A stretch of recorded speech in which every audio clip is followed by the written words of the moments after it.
Okay, I guess we can all hear me even more now. Put that in my pocket. Share that. Yeah. Okay, so thank you all for being here.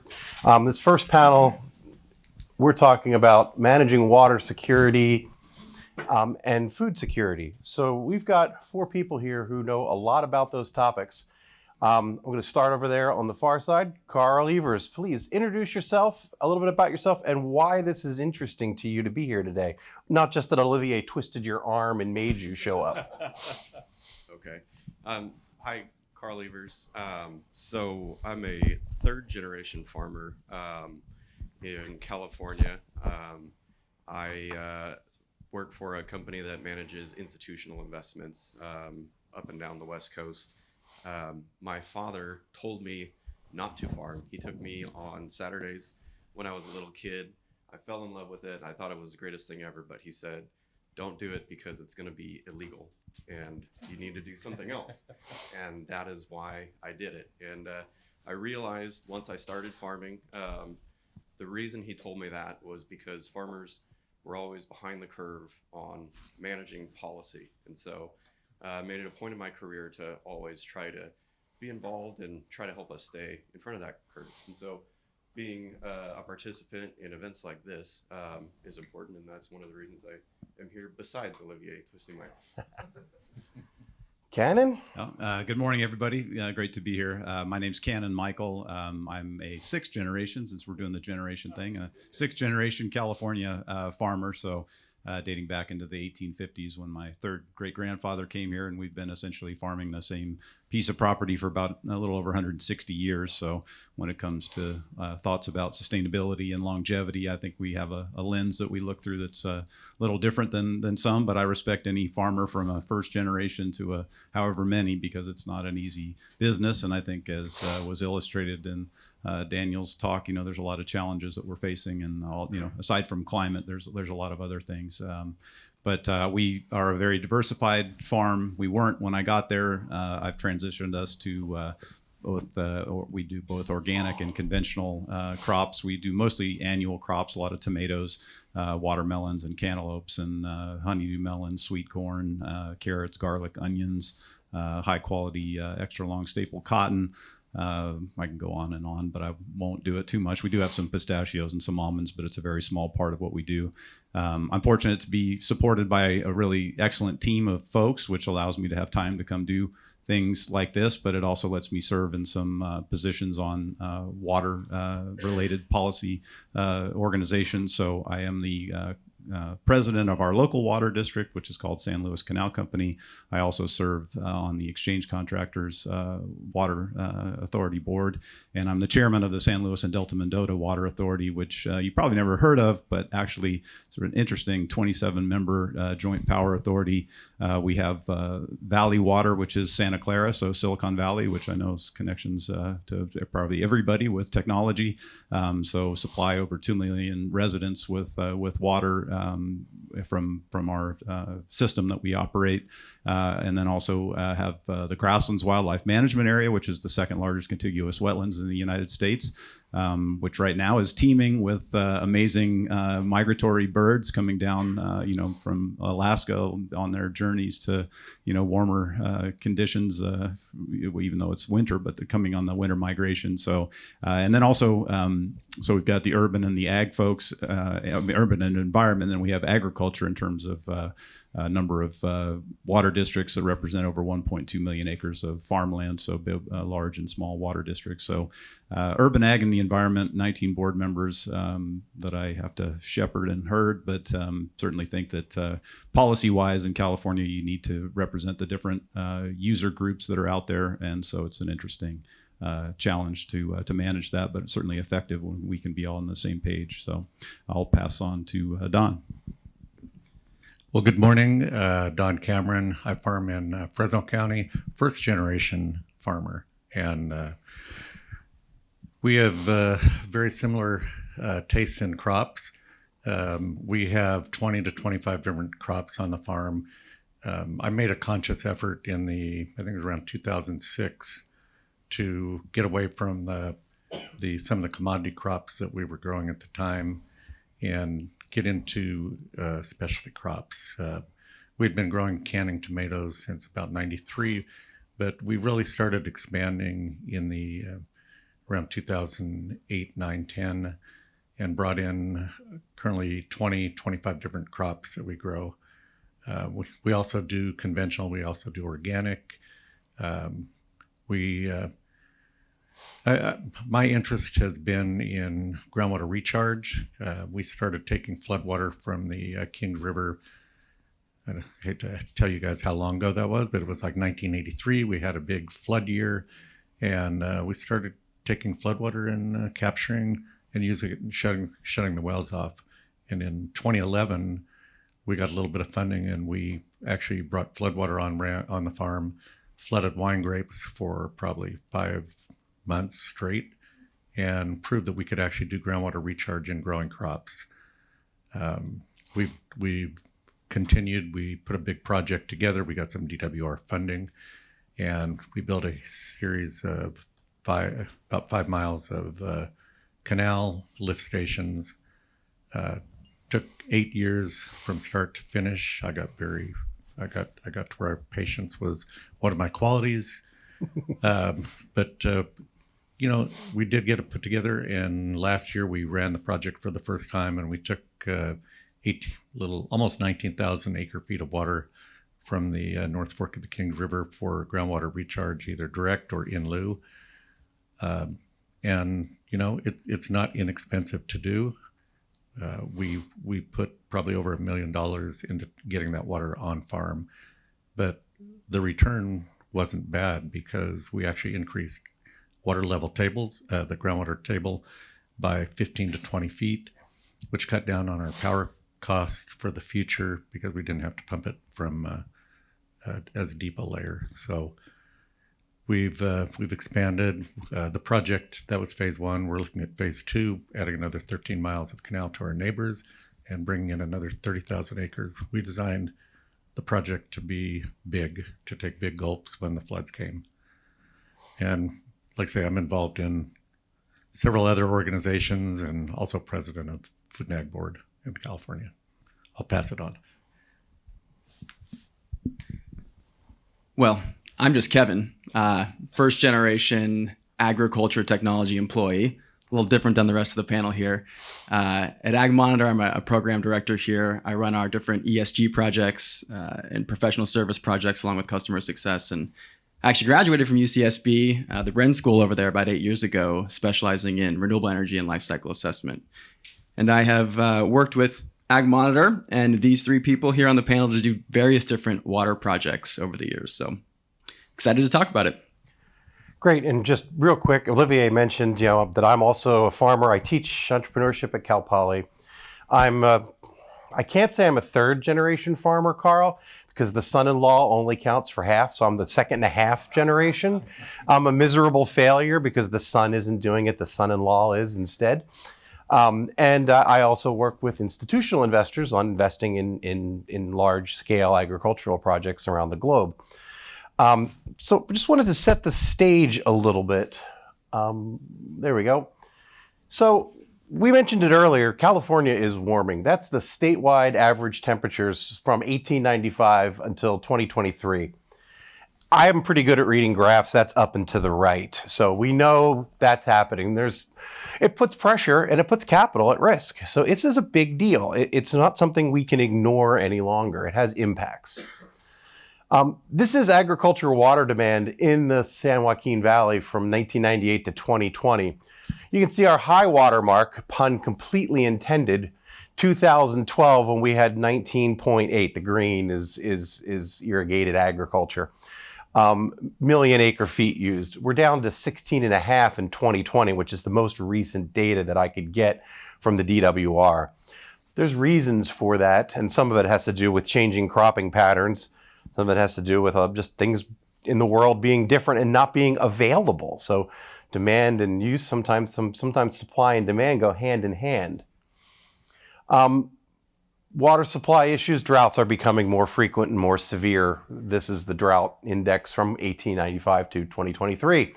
Once again, we can see the data shows we're getting bigger droughts more often.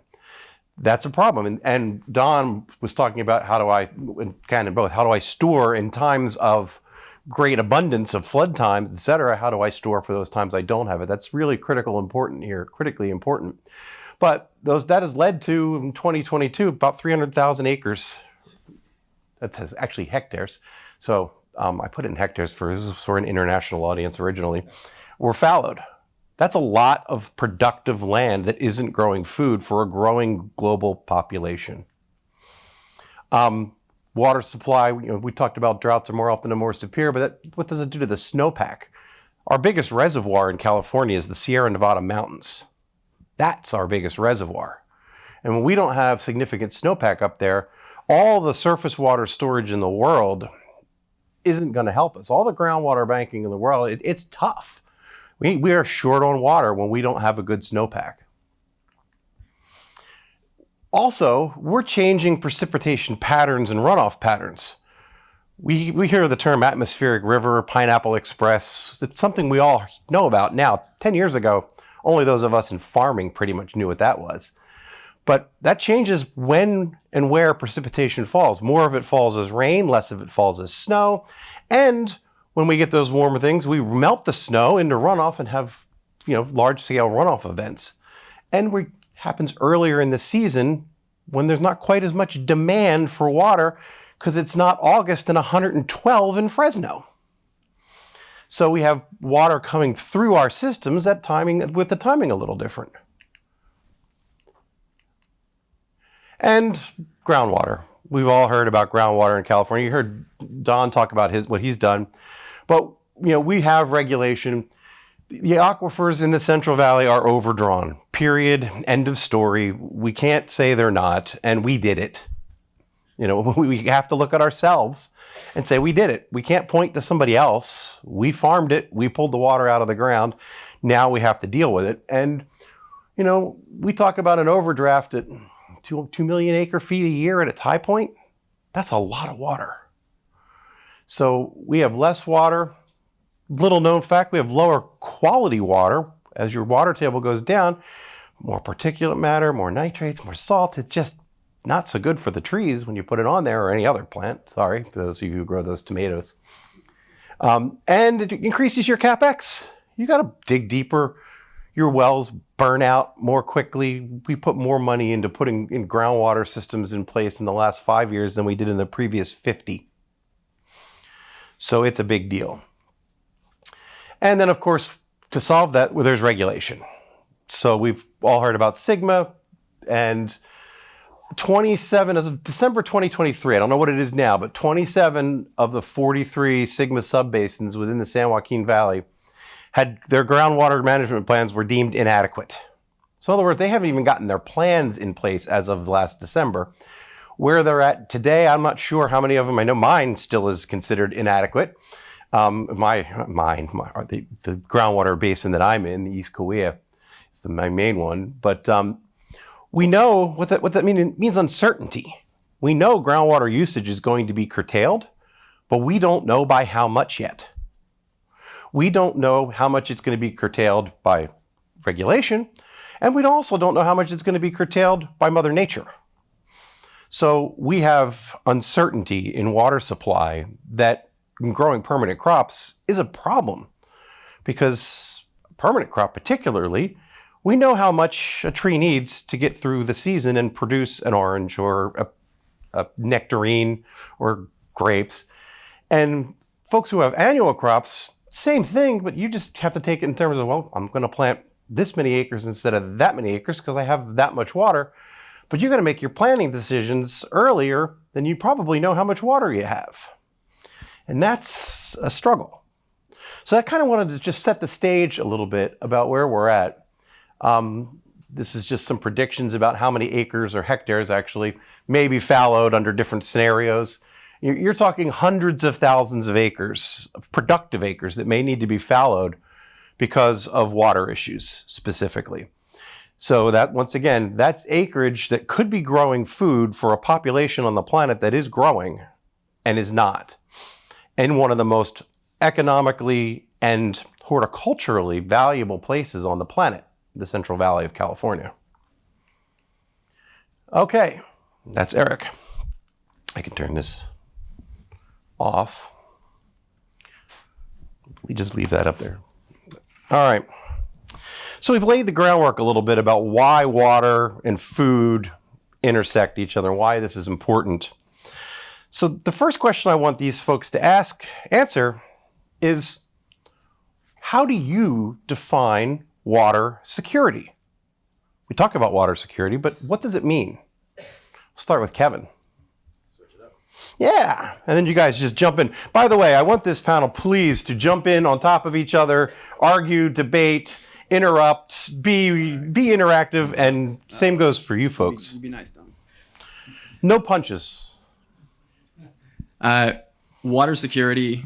That was the question. What is water security? How do you define water security? Okay. Yeah. When I think of water security, I think of having the volume of water that you need and the quality of the water that you need for whatever you're doing. If you're a farmer, that means one thing. If you're someone in a home that needs to drink their water, it might mean another thing. And then whatever those standards are for you, having some confidence you're going to have those for the long term. And I'd say in the line of work that I do to help with that goal, it's helping to answer the question of how much water do you really need on an annual basis? And then how much are you using as the year goes on? And calculating that in a relatively accurate and relatively real-time way so that you can track budgets. Something conceptually easy to do in practice and large commercial operations, not super easy to do. Get online? Sure, let's. Sure. And so where I farm is our groundwater sustainability agency. We have about 120,000 acres, and we are totally dependent on groundwater. Except for when we get big gulps occasionally, and all the stars line up, and all the agencies allow us to take water, or the governor allows us to take water, which we did last year. But when I look at water security, I look at stability and certainty, knowing what we're going to get or be able to farm with year after year. I mean, to me, that's key. That way I can plan my crop rotation, how much land I may have to take out of production. That kind of sums it up, just knowing what we're going to have for the future so we can make long-term plans. I plant an almond orchard. It's going to be there for 20, 25 years. A vineyard, same type of thing. So I can't do that unless I have the certainty to move forward with that investment. And these investments are substantial. And, as growers, we take risk every day. We know that, but we like to do a calculated risk. And knowing how much water we're going to have for the future is key to what we develop on our farms. Yeah, well, I think for me, when I talk about California water, it's important to think about the lens, that I'm looking at it through. I think you heard me in the introduction talking about I have a lens as a farmer. I also have a lens as a person who's involved. The authority I didn't mention, we actually are responsible for a lot of the infrastructure that delivers that water. So from a high level California context, I think we just have to acknowledge that we're in a highly managed system. I mean, we have made investments in water storage and water conveyance, essentially that gets us the state that we can live in and essentially protects from flooding, allows for places like Los Angeles, which doesn't get enough rainfall, obviously, to exist the way it does. It allows for agriculture. I mean, I think it's really important to understand that California essentially pushed pause in the 70s on infrastructure investment in California water. And so I'm not going to say that the dams that have been put in place and that environmental damage hasn't been done related to putting in the infrastructure that was put in. But you cannot essentially pause a state that's growing in population the way it has. You can't pause the infrastructure investments, and that's what's happened. And so a lot of the scarcity, a lot of the stress, a lot of the challenges that we're facing now are essentially related to that. And again, above ground storage has some challenges, but in a warming climate where we're not getting as much snow pack as what we've had in the past, we just absolutely do not have the ability to capture a lot of the water, and it's not coming in the bank account form where we have the snow and the slower delivery that we used to get. So we're in trouble, and we're essentially kind of dealing with the challenges. And I will point out, I'm not denying that there is, climate change happening. The data speaks to it. But my ancestor, when he got here, essentially one of the quotes that I found from him was that in California, every year is a drought until it proves itself otherwise, was what he said in the 1850s. So it's not new that we have a Mediterranean climate and that we have this flashiness. It is new that we're having warmer warm times, wetter wet times. Those things are some changes that I'm obviously not going to deny any of that. But the fact that we've pause that infrastructure investment is really something that is causing a lot of the insecurity. I mean, we had some granular examples of like, I need to know the amount that I'm going to get and what I can put on. But essentially, we're trying to deal with a system that's outdated, and even the pumps and things that convey are running out of time. So, I mean, I think it's important to understand that we've also insulated a lot of the public from understanding what it takes, not only to deliver food to you and where that food's coming from, and we've destroyed seasonality in this country, or especially in California. Things are available all the time, but also when we turn on that tap wherever we are, what it took to get that molecule of water delivered to that tap is a marvel. And again, it's something that we don't appreciate enough. We don't talk about it enough, and in our daily lives, we're just going about it like that's just an expectation. But we're facing a lot of challenges. We're going to see a lot of land go out of production. I mean, there's a lot of things that are coming up. I see a hand in the back. So happy to take a. What would we do? I mean, I think we. Yeah, I think we need to have the intestinal fortitude to still build some water projects. We've got the intestinal fortitude right now to throw big slabs of concrete over the San Joaquin River in terms of what's happening with high-speed rail, which I'm not going to argue about here. But again, so the public has said this is Okay, but underground storage doesn't solve your temperature issues for anadromous fish. So you've got anadromous fish in a warming climate. So if we want salmon, so again, I'm looking at the lens of not just ag supply, I'm looking at urban and environment supply. So if we want salmon to not go extinct, and the system right now is being operated in a lot of ways to deal with salmonid health and also the potential. Right. Yeah, I would do things like raise Shasta Dam. I would build Sites Reservoir. I would change how we look at beneficial use, and also highlight that the environment is a beneficiary, and that if we as the public of California want to make investments in storage, it shouldn't only be borne on the backs of the urban and the ag users. We should have an environmental component that has to fund some of that, because every project has a dedicated amount of water that is going to go to the environment from any of those projects. If I say raise Shasta Dam, I'm actually looking at that water component to be completely dedicated to the environment, completely dedicated to cold water needs down the Sacramento River. I'm not saying one drop of that has to go to agriculture or to urban, because if you get healthier fish, you're going to have better operations in the system just because of the constraints there, because of the crashing populations. So how much would it cost? It would cost every water project that we've looked at, Temperance Flat, Sites, all these are in the range of $4 to $6 billion, which is not insignificant.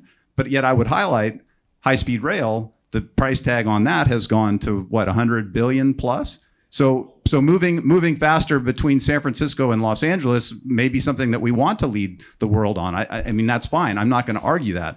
But isn't water security that would help? Again, I'm trying to look at this not just from saying I want to know how much water I can put on my tomatoes next year. I'm saying, how do I get healthy fish? How do I have healthy local communities? How do I have, the whole package that we need for California is essentially needs to be supported by the investments that we already made and then some continuing investments. So I think it's an important conversation to have. Unfortunately, there's not enough adults in the room a lot of times when policy is going on, and people retreat to their same old corners about, trying to just block any project that has any merit at all. So it's a complicated and controversial, topic. But again, we're getting to a point where, layered with climate change and lack of investment, we're at a point where we're going to, we are going to see what's on the graph there. We're going to see a lot of land come out of production.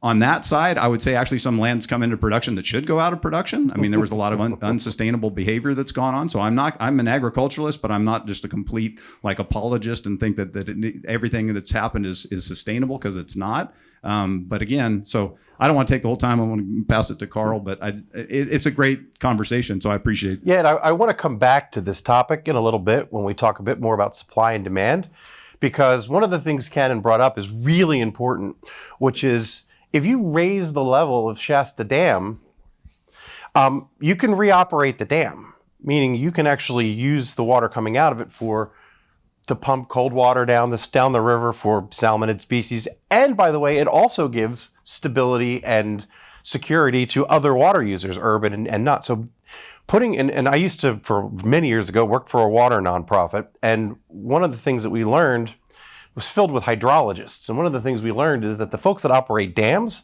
aren't really good at understanding all the uses. If it's a dam and it's a flood control dam, it's only operated for flood control. And it works according to a schedule. Maybe you look at the snowpack a little bit. If it's a supply dam, they operate under different regimes, so to speak. Canyon knows a lot more about this than I do, but we want to get into that a little bit because some of that is literally messes up supply and demand. I'm actually gonna. Yeah. I'm gonna follow up on your back and forth, and then something you said. So something interesting about Shasta Dam is that we already have reoperated Shasta Dam. Yes. Right. From what it was engineered to do. And so building off of that back and forth and what's been said about water security, I think the last little bit to add, being at the end of the line, water security is also having a full sort of holistic understanding, right, of all stakeholder needs and what water security means to them, because water is a public trust resource. There's a finite amount of it, and there's not enough to go around to satisfy everybody's needs. So as a single interest group, you cannot live in your own little sphere of interest and be secure unless everybody else has their needs met to a sufficient amount. And so you don't have water security unless your peers also have water security. So that's sort of my last bit. And so understanding what your neighbors needs paramount. Absolutely. It's really where my definition falls in on it as well. It's do all of the stakeholders have sufficient water to do what they're supposed to do? Farmers farm, urban areas need their drinking water, and our ecosystems need to be healthy because they supply services to us that are very valuable. And so all three of those sets of the three main stakeholders when we talk about water need, to Carl's point, I think he's absolutely correct. They all need to have their needs met.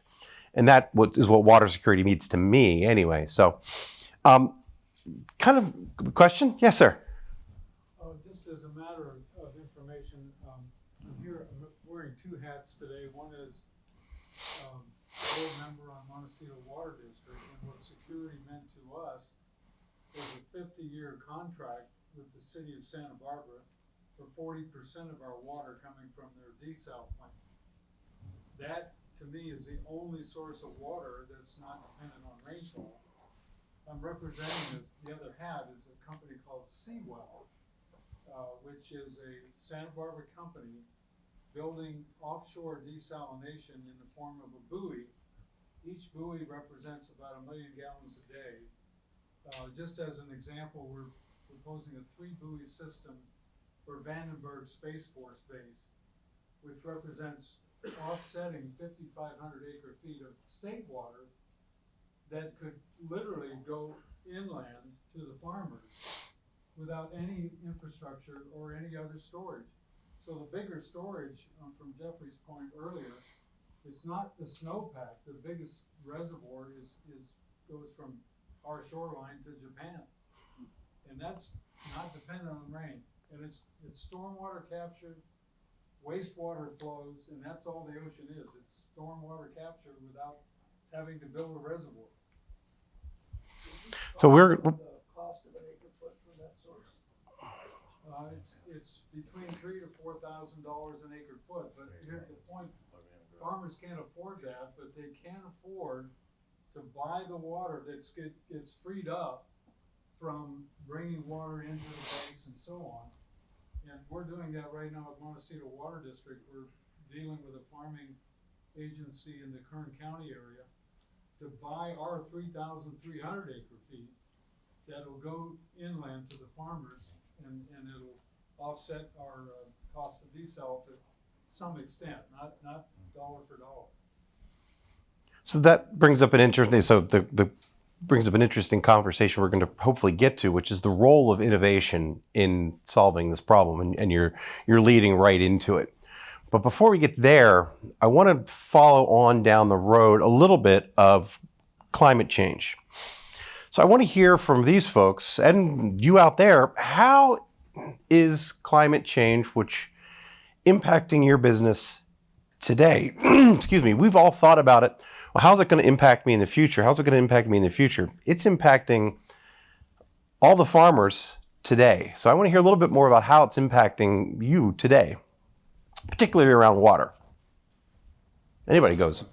Well, I don't know. One of the more interesting things. So we manage institutional investments in agriculture, and so raising money for investments. If I bring someone from outside of California and say, "Here's the pitch to invest in X fund or farm," there's not a lot of interest sometimes because there's concern, right, over the increasing knowledge, or maybe not perfect knowledge.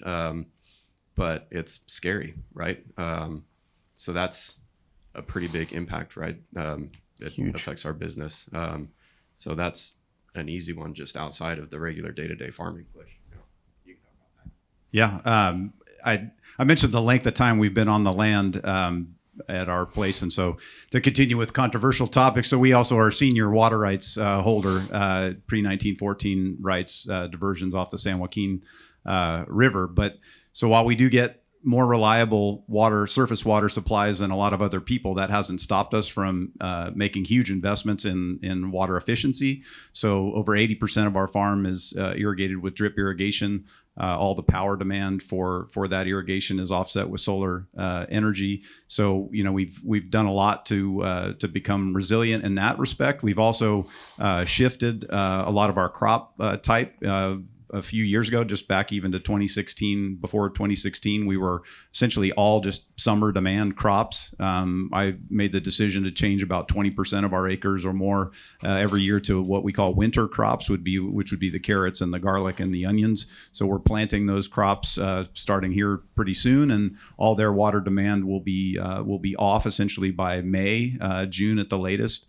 So what that gives us is kind of be able to farm on these shoulders when we don't know exactly, even though we are pre-1914 water rights users in severe droughts, 2014, 15, 2021, we've been cut back from what our standard supply would be.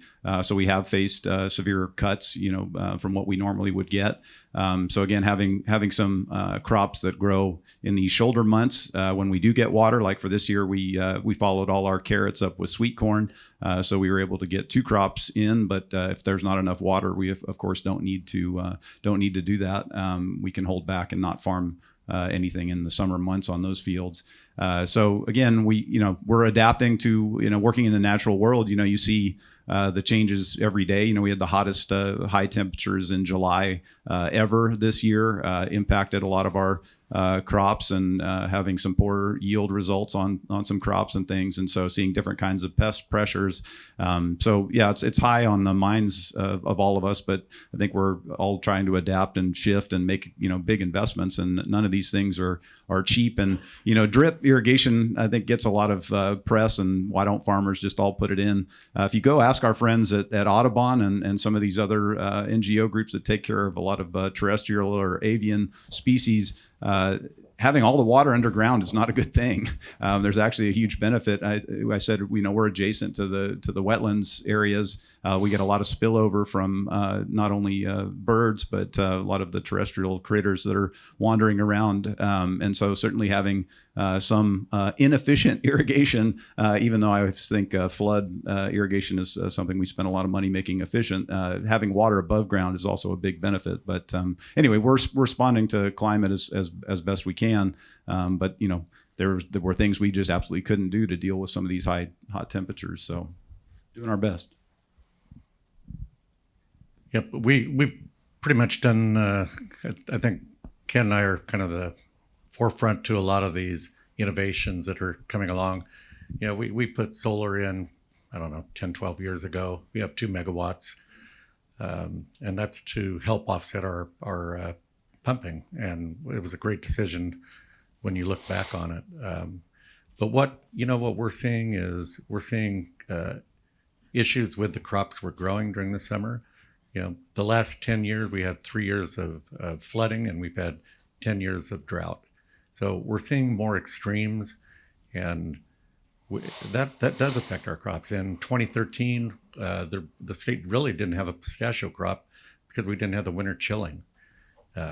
We've gone on to now we're seeing these high temperatures in July, and we grow a lot of canning tomatoes, and you get flower abortion, and it's a combination of the heat, the high temperatures, but it's also an issue with the low temperatures being extremely warm, and that's really where you get your flower drop. And because of that, we're seeing yields decline. The state has been pretty consistent on the average yield per acre. We haven't, for years we saw new varieties coming along. You'd see increase in yields. Back in 2009, we converted to subsurface drip irrigation on almost all of our row crops that we do. And our tomatoes, we saw, we were at that time around 42 tons per acre. We put in subsurface drip. We jumped up to 60 tons per acre using probably 25% less water.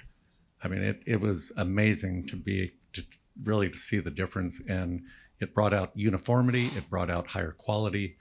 So we've been going down that road, but when you get the temperatures that we've been seeing, there's not a whole lot you can do. I even saw almonds that had, while they were still green before harvest, getting sunburn. I don't think I've ever seen that. So we're seeing changes. We're trying to adapt. I won't grow tomatoes that are trying to set fruit during, July, but usually August is your hotter month.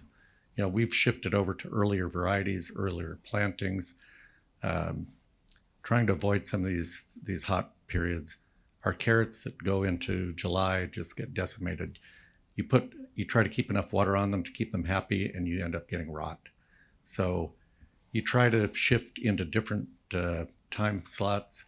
That's not always available, but we're seeing the effects of climate change as growers. We're on the front line. We should be the first ones raising the flag, saying, "Hey, we have an issue." So, slightly different perspective here. As someone that doesn't grow, but climate change for an ag tech company that helps with this is a little bit of job security. But you heard Daniel say it earlier when we were looking at the decline in stone fruit growers. I think the term used was multitasked to death. And as the climate continues to change and the regulation continues to increase, those tasks just go up. I mean, you just heard what these three have been doing to adapt to this. So, from our perspective, can we get access to your data?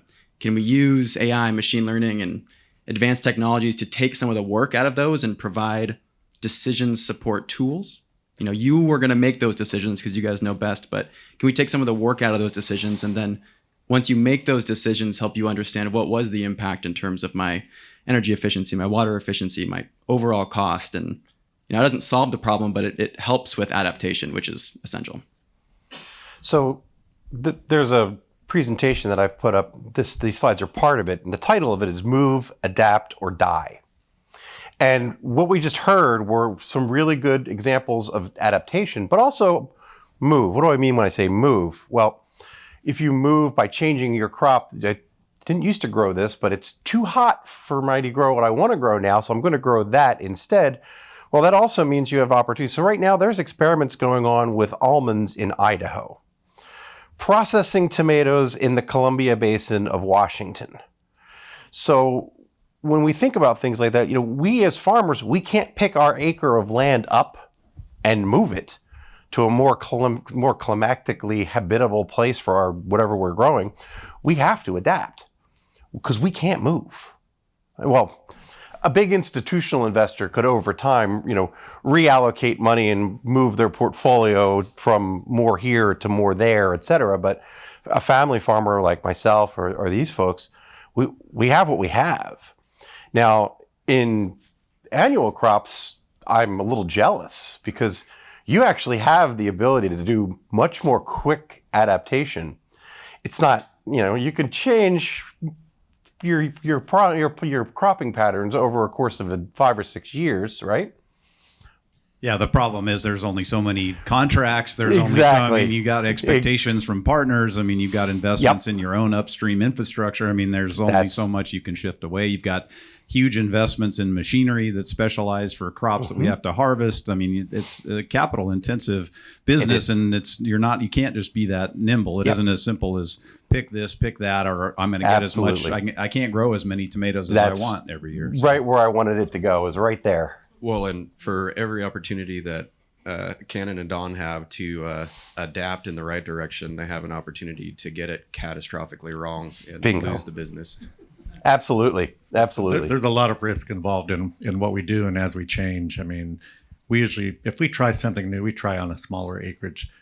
But like I say, if the market isn't there, it's not there. And supply demand issues come into play. We're seeing a tremendous decrease in wine consumption. So wine grapes are out of fashion right now, and we need to pull 50,000 acres out of California. We're seeing, this year we saw a 40% cut in our contracts for organic canning tomatoes. So, it's not always so easy to make the changes. But, we try to be flexible, but it's pretty tough sometimes. Question for you, Don. I was really impressed by the 10 to 15-foot rise in water table. That's huge. I was curious, how efficient is that? For each gallon of water you discharge, how much gets in the reservoir? So a lot of what we did was in lieu recharge. We actually used the flood water. We put it through our drip systems to our crops. So we actually we kept the groundwater in place, which is actually the best way you can build your groundwater.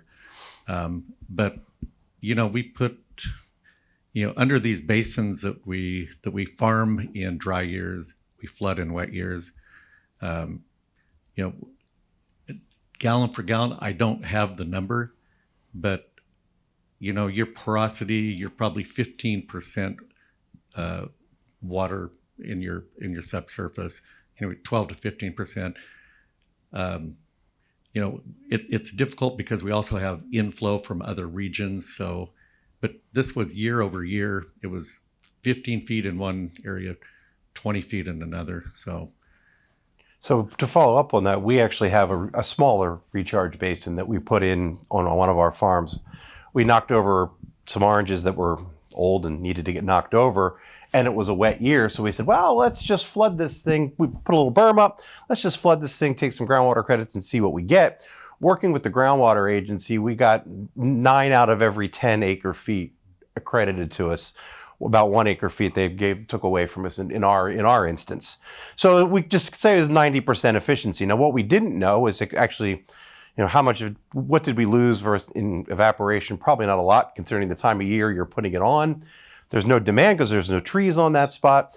So we elected to keep that basin permanently, because going back to something that Carl said about his investors and California water, we used to say we won't buy any piece of land that doesn't have 2 sources of water, good surface water rights and good groundwater. At this point, I won't put anybody on anything that doesn't have 3 sources of water. Good surface water, good groundwater, and some other method, groundwater banking, a contract with someone who has water rights that's fallowing land, something to know that I'm going to have enough acre feet per acre to farm whatever I'm putting on there.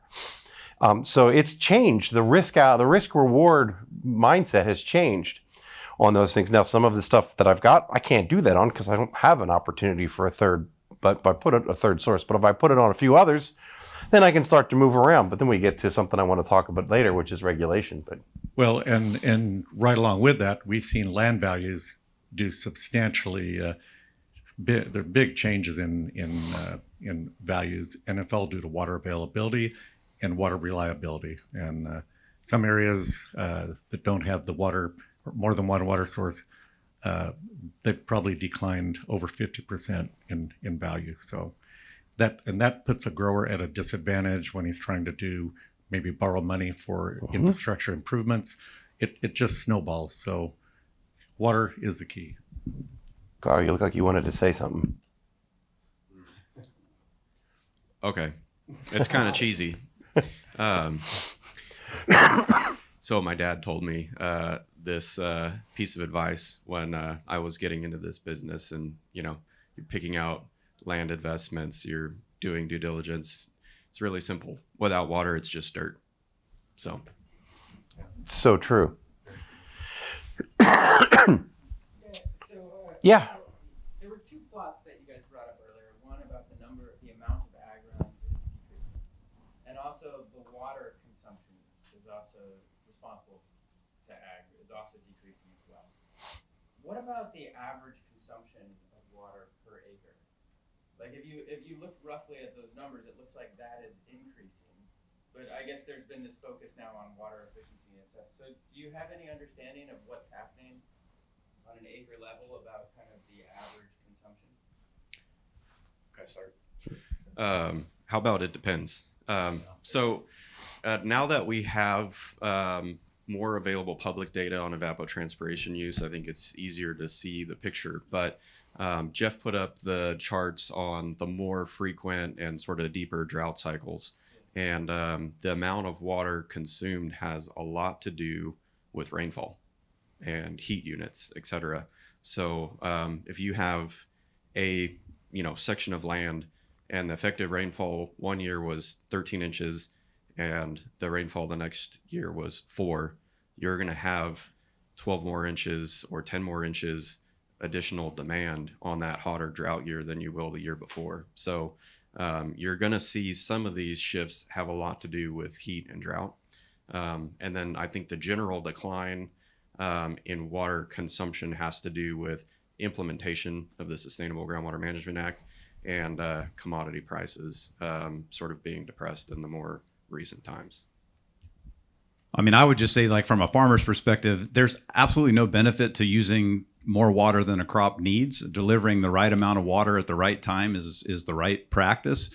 So whether and it's an expensive input for all of us. So whether you're running just wells and trying to draw it up, but PG&E costs are high, whether you're part of a water district, all of the water that we use pays to fund all the operations of our water district. So, I mean, we're looking at any time to just only use absolutely the bare minimum amount of water that it takes to grow the crop. But, at the end of the day, just like there's no shame, I don't think that California is a highly managed infrastructure state. I don't think there's any shame in the fact that it takes me water to put tomatoes on the table. It takes me water to put, we're all complicit in agricultural water use. I mean, there's a lot of times people highlight, 80% of the water goes to agriculture. I mean, I don't have this giant barn on the farm where I keep all the food. It's like it's being transformed and redistributed to all of us who just are going to go out in a few minutes and enjoy, we're going to all partake in agricultural water use here in just a minute. So anyway, I just think some of that larger conversation gets missed at times. I farm in 4 different GSAs, and each one's different, and the water availability is different. I've got one that I get surface water once a month for a period of days, depending on how many acres I have there, which totally inefficient, but it's primarily flood irrigated area. A lot of small farmers, they haven't invested in drip irrigation, and the system's not set up for water efficiency. It's set up for flood irrigation, originally set up for vineyards. And we've seen huge shifts over the last 10, 15 years in that area. The old raisin grapes are coming out, almonds have gone in, the water use has increased. And what happens when you get into a dry scenario where you don't have the surface water, you see a tremendous amount of groundwater pumping. And I think that's being missed by some areas. They think things really haven't changed. I've been in other areas where water is extremely valuable, and you've seen the investments in infrastructure and drip irrigation, subsurface drip, and every drop is accounted for. I know we use aerial imaging throughout the summer. We check our crops on a weekly basis with flyovers so that we can see any areas that may be even over irrigated or primarily under irrigated. But we're looking for uniformity. We have a lot of tools that we're implementing on farm to be efficient, and you have to anymore. Okay. Just a quick comment too on thinking about water use. Ag Monitor was part of several Energy Commission grants. I actually started as the measurement and verification guy when I didn't work for them, when I still worked for UCSB on that first grant. And one of the things we discovered there was when we think about water efficiency in ag, we like to look at the water applied per output from the system. So like per ton yield. So when I'm talking to these guys and other farmers about this, that while reducing your water use is always something that you really want to do, maybe the more business interesting question is, can we get more out of our system with less water input? And in the first, we'll see if my numbers are correct here back there, but on our first project, we were able to see a 9% increase in the amount of yield per acre foot from just improving data availability and the precision of irrigation. So, you might see certain trends where more water is being used, but perhaps you're getting double the output for 10% increase in water or something like that. And that's a really, putting something together with what a couple of the folks up there said. For example, I really wanted to do some of that sort of very precision irrigation, but I can't because I'm not quite as bad as Don, where I get water once a month for 4 days in a row. I can get water in 24-hour increments. They turn it on at 7 o'clock in the morning and they turn it off at 7 o'clock any day the next 3-4 days. So I don't have the ability to put on irrigation water for 6 hours when it absolutely needs it to be precision. And because of the way our operation's set up, we farm almost 3,000 acres. The largest parcel is 113 acres. So I can't justify an infrastructure investment of a pond to store water, to take 24 hours worth of water and then spread it out over the next 4 days in the appropriate bursts based upon input that I can get from somebody like Ag Monitor, because it's a 20-acre farm. It doesn't justify that level of investment. Now, if I had much larger contiguous blocks, it might make sense to do that. And some of the folks that I work with in other crop areas do that, and it makes a lot of sense.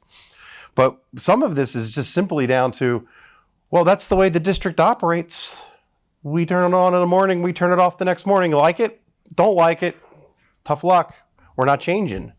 And then that also gets to, and I want to hear a little bit from what your experience is how do you mentioned you're in 4 different GSAs, the ability to trade and transfer water rights and credits across political boundaries. That's a real impediment, at least in my world it is. I'm assuming it is in yours. I would like to hear a little bit more about the role sort of regulation in this. I can speak a little bit about water transfers. Water transfers in the California Water Code are considered a beneficial use of water. So certainly can be used to support, folks. And you hear about water markets, being part of a solution. The real challenge becomes the transmission of the product to the willing buyer. California in general has a wetter northern hydrology, so folks on the Sacramento River, a lot of the rice growers and other things, other folks up there have wanted to move, on the tune of 200,000 or more acre feet through the Delta down to water users south of the Delta. With the way that the system is being operated and constrained, it's really challenging to have those transfers be effectuated. And so, we're seeing a situation where, water transfers can be part of a solution, but they're becoming much more difficult. You also have a lot of what they call carriage loss across the Delta, up to the tune of about 30+% of the water. So, you're trying to transmit 100 units and you get to only do 70, and then it's based on a lot of other challenges, just even transmitting what's the remainder of that product. So certainly part of the solution, but certainly challenging to get implemented anymore on the transfer side. Yeah, within our GSA, we actually put a water trading program together. We run through a trial run with it just to get the format down, to get figure out how it would all work. And it was kind of interesting. We played around with some numbers. We put maybe, I think it was around $300 an acre foot. And we had several growers trading online just to experiment with the process. And one of the growers said, well, there's absolutely no way anybody's going to pay $300 an acre foot for water. And I'm thinking, you don't understand the value of water, period. Yep. What do you guys pay for your district water? So in one GSA, I pay $50 or $55 per acre. And as long as the system runs, every month I get water delivered to me. When I first bought in that area, I called up, I said, okay, how do I get water? I said, where's the meter? And they said, oh, well, you just get it this certain days a week. After a while, she goes, do you farm on the west side of the valley? And I kind of chuckled. I said, well, yeah, I haven't farmed here. They said, just open the valve, take the water on these days, and you're good. And you go into other districts, and everything is measured down to the water, to the molecule. You have to be well versed in each area's water distribution and availability and their rules. And believe me, it's hard to keep up with them all because now with Sigma, they change continually. Right now we're putting in our main GSA, we're putting meters with telemetry on every ag well that we have. And I like it because, we also use Ag Monitor, and we've known for quite some time what our total water use is to grow our crop every year. When we did groundwater recharge and we had a very high quality meter in the canal, it quit reading for about 30 days. And we relied on the data we got from Ag Monitor to justify the amount of water we took. We found out we had 2 feet of mud over the top of the meter. There you go. Redundancy is good, but just like I say, dealing with different scenarios, it's hard to keep up. It really is. So I farm down 20 miles south of here, and we split 2 different districts. We pump most of our water, but groundwater. But on one district we pay $1,200 an acre foot. On the other district we pay about $800. Yeah. So when you're questioning if anybody wants to pay $300 per acre. No question. Oh yeah. I'm all in at $300 an acre foot because if I can get security at $300 an acre foot, to a question that came up earlier, I'm happy with that. I mean, I'm at $200 to $250 for surface water on average, but the minute my surface water allocation drops below what it normally is, I'm paying $500 to a couple years ago I paid $2,100 an acre foot. Yep. It's always been crazy to me, and I know this is unpacking 150 years of water policy, but it's always been insane that we all depend on this same primary ingredient, and yet we can spend, in some cases, 1,000% what someone else is spending, and still try and make money, still try and be profitable. Yeah. Can make one more point on Yeah. water markets. Yeah, please. So one sort of thing about the Sustainable Groundwater Management Act and implementation, we talked about acres coming out. I mean, my back of the napkin number, California is going to need to retire about 1 million irrigated acres, right, to fully come into implementation. Here we are, 2025, just about. We're looking at 2040. We've got minimum thresholds that have been set in these plans. Some still haven't been finalized. The ball hasn't really been moving on the land retirement, and water markets are a really important tool for landowners to have economic optionality to make those decisions, either short or long-term fallowing. It's one thing to say to Cannon, sorry, you're done. You're just not farming anymore, versus here's one other tool in your toolbox to make decisions about your land use. So It's been frustrating to watch sort of the glacial decision-making pace with the local GSAs. There was a stint for a really large institution was running a water strategy. I forget how many GSAs, like over 20. And you were watching them all hide in the corner and not wanting to sort of talk about, water trading, especially across GSA boundaries. But it's going to be a really important tool for us to start getting that land retirement done, because it's just something that needs to happen. So critical. So, well, maybe one point that I'll hop to you real quick on, just to follow up what Carl said. An example, I have a farm on Lindsay Strathmore Irrigation District, LSID. I have another farm 100 yards away in Linmore Irrigation District. 100 yards separate these two farms. LSID will let me move water from LSID into Linmore.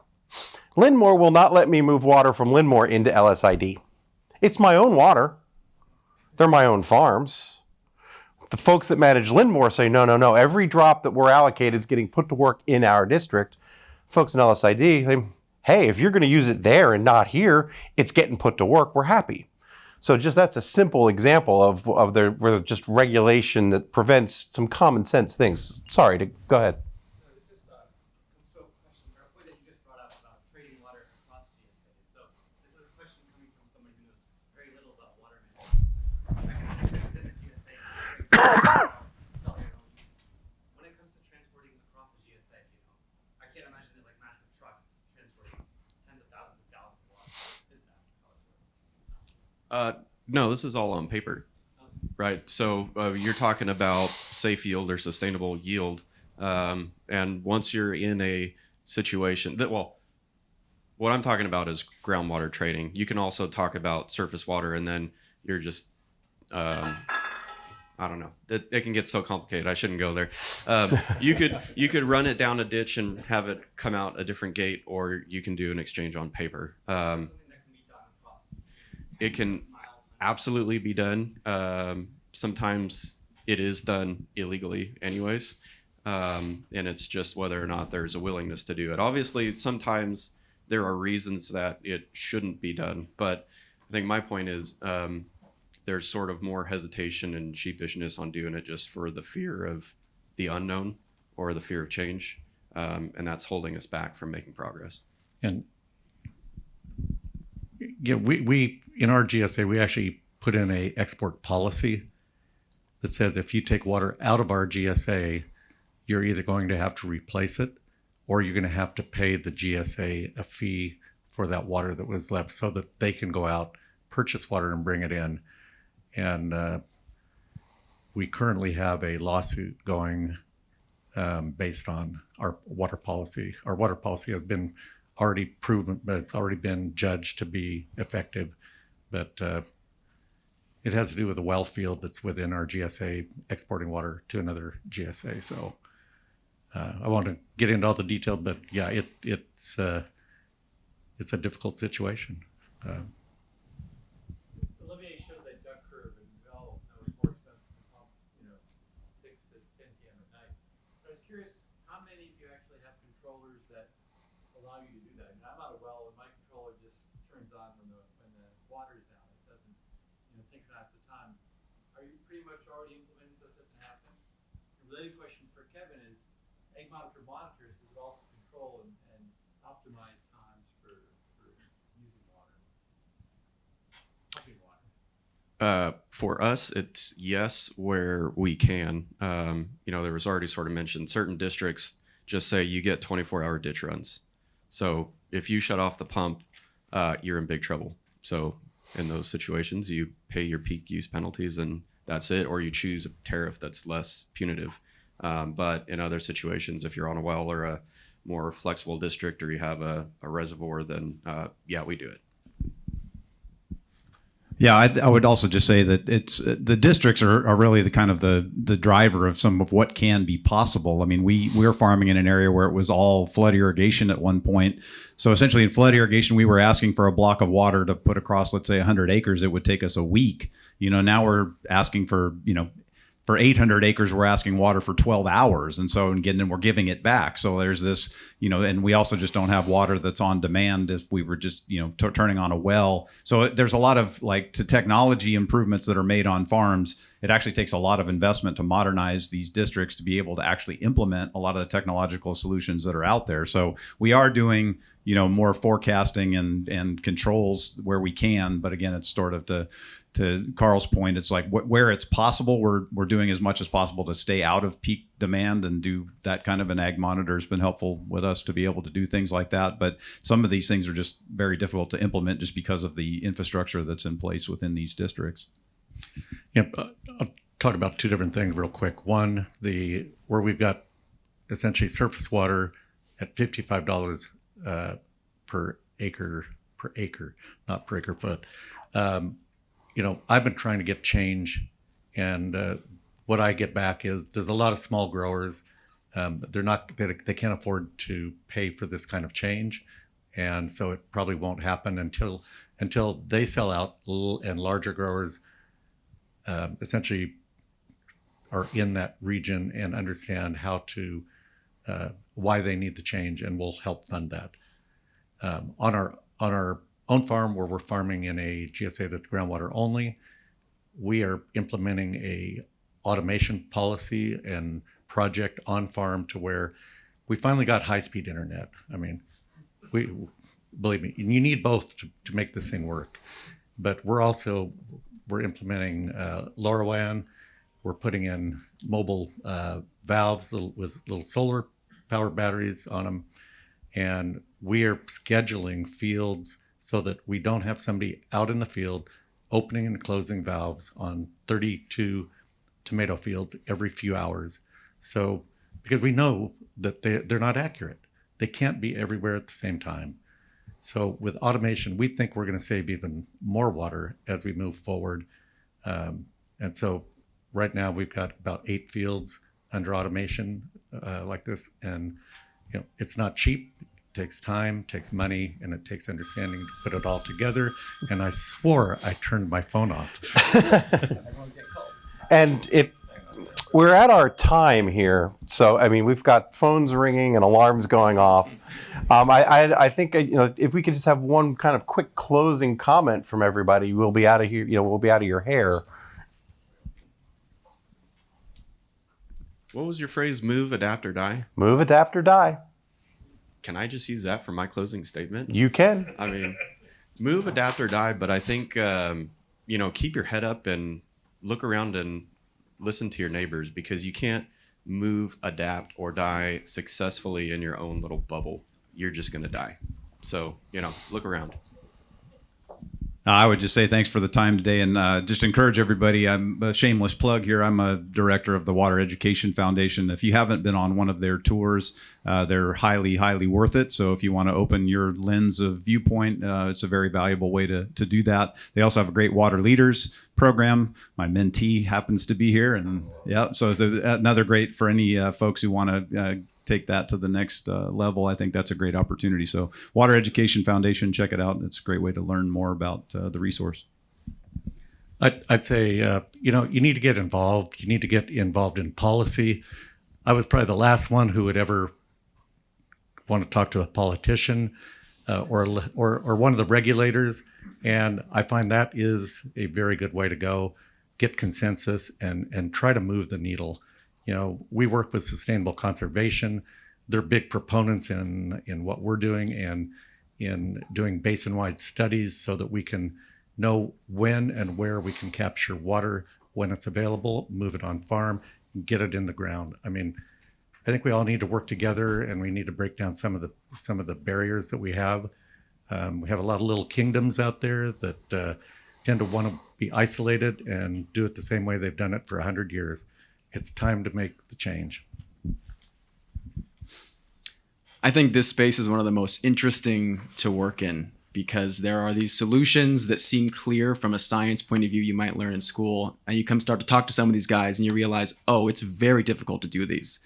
So how do you innovate to figure out how can we get these solutions in play, or what does the solution really look like with practical constraints in mind? And I think for innovation to happen, I think the biggest opportunity to have that is this energy, water, food nexus. And it's why events like this are so important, so that people from different backgrounds with new technologies like desal, buoys coming out can talk about how do we work together with the energy sector to supply energy to those and help with the water issues that we have today. So well-timed event.